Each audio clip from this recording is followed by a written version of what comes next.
what would you say are the easiest and most important steps to follow to breed like Bonsma or to see cattle like Bonsma? So just very practical tips for people. I think we covered some of those. The early shedding cattle are definitely going to be to fit that line. I would also say to study your animals that have been successful on your place. And I think you're going to find that the ones that really work fall into some of these categories. The females are gonna be angular, feminine looking front ends on them.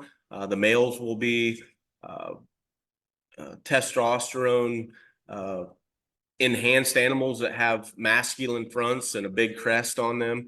And that can vary across breed to breed. But at the same time, I think there is a similar look within those animals to easily see that their hormones are actively working. And those animals are going to be more successful and be more profitable for you. And so I would suggest anyone that, our Facebook page. There's some chat throughout the feed on there. You can also go to the files section under the heading. You click on files and there's some writings of Bonsma on there that are free to view. There's some other cattlemen that are quoted in some of their literature on there. And this next year, we're going to hold an event at our ranch. My dad did a few over the years that are dedicated to the Bonsma thinking, some classroom time, some speakers, and then some also on the ranch, looking at cattle, evaluating cattle, and trying to pick out some of those finer points that Bonsma looked for. Some of those we talked about today. Hmm.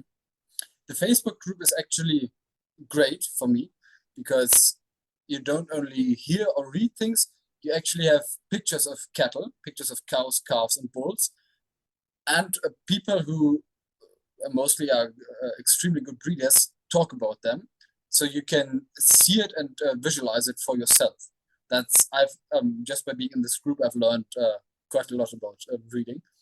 And I think in general, when you constantly see good cattle, you just naturally get an eye for that.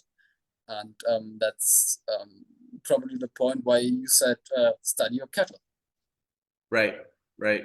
And it's like you said, there's always you can learn from everybody. And I don't know as if there's a one environment or one marketing situation or, to be honest, one cow that will work everywhere. But I think there is a general overall picture that we're all looking for, and they need to be fit for your environment and profitable and successful. And those animals that last on your place and produce you a good calf every year, and do it without much maintenance or assistance. Those are the ones to learn from. Your cows are trying to teach you every day. You just got to stop and listen to them.